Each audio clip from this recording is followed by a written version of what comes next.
93,000 से ज्यादा सरकारी स्कूलों को इन्होंने बंद कर दिया है। कहाँ गरीब बच्चा पढ़ेगा? ये सवाल खड़े होते हैं। ये चिंताजनक बात है कि 1,19,000 सरकारी स्कूलों में बिजली नहीं है। डूब मर जाना चाहिए ऐसे मंत्री को। और 1,19,000 स्कूलों में लाइट नहीं है, 99,000 बेटियों के लिए टॉयलेट नहीं है। डूब मर जाना चाहिए ऐसे शिक्षा मंत्री को। देखिए, जनता ने चुना है ना, तो जनता ही हम ही सवाल उठा रहे हैं, चैलेंज कर रहे हैं। अगर गलत करोगे, चोरी करोगे, पेपर लीक करोगे तो सवाल नहीं पूछेंगे, छोड़ेंगे नहीं।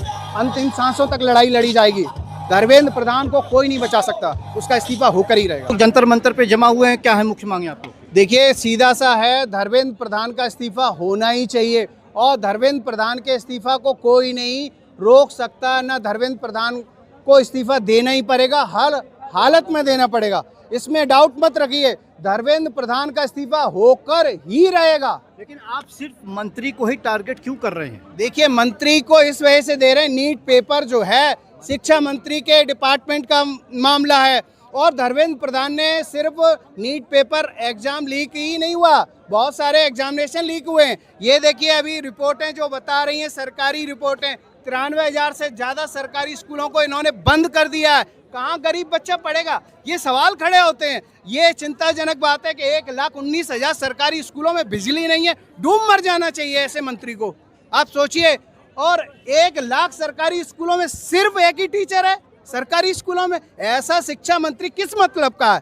आप सोचिए, 99,000 सरकारी स्कूलों में सिर्फ एक ही टॉयलेट है। शर्मनाक बात है। कितनी शर्मनाक बात है कि जो 14,505 स्कूलों में आप पानी नहीं दे पाए। आप कह रहे हो शिक्षा मंत्री के हो, काय के शिक्षा मंत्री हो? आपको इस्तीफा तो देना ही पड़ेगा। सरकार 12 साल बेमिसाल का जश्न मना रही है, आप मंत्री का इस्तीफा मांग रहे हैं। देखिए, ये झूठ है। भाजपा जो सत्ता है, सरकार जो है, वो झूठ मना रही है। ये मैंने ऑफिशियल आंकड़े दिए। नीट का पेपर एग्जाम, अभी मैं शिक्षा की बात कर रहा हूँ, सिर्फ शिक्षा में 93,000 सरकारी स्कूल बंद के आप जश्न मना रहे हो, शर्मनाक है। और 1,19,000 स्कूलों में लाइट नहीं है, 99,000 बेटियों के लिए टॉयलेट नहीं है। डूब मर जाना चाहिए ऐसे शिक्षा मंत्री को चुल्लू भर पानी में। आपको क्या लगता है कि आपकी बात सरकार सुनेगी? सुनना ही पड़ेगी। देश के मालिक हैं, देश के युवा जो हैं देश के मालिक हैं।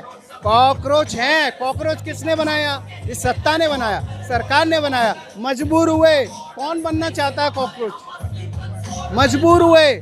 हमारे पास संवैधानिक रास्ता है, सत्य का रास्ता, अहिंसा का रास्ता है और उस रास्ते से हम लड़ाई लड़ेंगे, अंतिम सांसों तक लड़ेंगे। लेकिन चुनी हुई सरकार है, जिस सरकार को देश की जनता ने ही चुना है, उस सरकार को आप चैलेंज कर रहे हैं। देखिए, जनता ने चुना है ना, तो जनता ही हम ही सवाल उठा रहे हैं, चैलेंज कर रहे हैं। अगर गलत करोगे, चोरी करोगे, पेपर लीक करोगे तो सवाल नहीं पूछेंगे, सवाल पूछा जाएगा ना। आप अगर चोरी करवाओगे, पेपर लीक करवाओगे तो सवाल एक बार नहीं 1,000 बार पूछे जाएंगे। क्या पेपर लीक में सीधे सीधे सरकार का हाथ है? बिल्कुल, सरकार की जिम्मेदारी है। सरकार सत्ता में बैठी है, उसकी रिस्पॉन्सिबिलिटी है कि पेपर लीक ना हो, ये सुनिश्चित करे। सरकारी स्कूल बंद ना हो, अच्छी शिक्षा मिले, सरकार सुनिश्चित करे ना। ये वो दूसरे की जिम्मेदारी तो नहीं है। लेकिन प्रधानमंत्री के मुख्य नारों में बेटी बचाओ बेटी पढ़ाओ, यानी बेटियों को पढ़ाओ, आप कह रहे हैं स्कूलें बंद हो रहे हैं। मैंने वही बात, ये ऑफिशियल आंकड़े हैं, नीति आयोग की रिपोर्ट है, एनसीबीआरबी का डेटा है, आप उठा के देखिए। 99,000 सरकारी स्कूलों में टॉयलेट नहीं है। ये शर्मनाक बात है।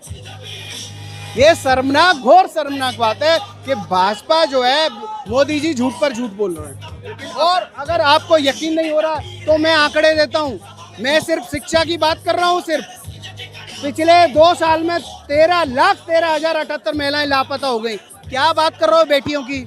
आप बताइए ना। 5 साल में 3,40,418 बच्चे चोरी हो गए और 10 साल में 3.6 लाख रेप के केस हो गए। आप कह रहे हो बेटी बचाओ बेटी पढ़ाओ? शर्मनाक बात है। ये शर्म की बात है कि देश के अंदर बेटियां लापता हो रही हैं। लेकिन जब प्रधानमंत्री 18 घंटे काम कर रहे हैं, वो कह रहे हैं देश के विकास के लिए मैं 18 घंटे काम कर रहा हूँ, छुट्टी नहीं ले रहे हैं 12 साल से, फिर भी आप सवाल खड़ा कर रहे हैं। बिल्कुल, ये आंकड़े हैं, ये आंकड़े हैं, ये आंकड़े हैं, ये ऑफिशियल आंकड़े हैं ना। ये काम किया है। 1,19,000 स्कूलों में बिजली नहीं है, ये काम किया है, ये मोदी जी का काम है।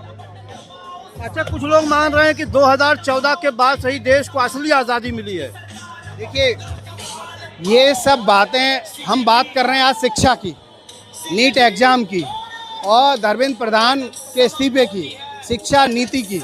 और धर्मेंद्र प्रधान के इस्तीफा होगा, होकर ही रहेगा। वो झूठ झूठ की कहानियां फैला रहे हैं, उससे हमें कोई मतलब नहीं है। लेकिन आप कह रहे इस्तीफा होकर रहेगा, और अगर इस्तीफा नहीं हुआ तो अंतिम सांसों तक लड़ेंगे, अंतिम, छोड़ेंगे नहीं, अंतिम सांसों तक लड़ाई लड़ी जाएगी।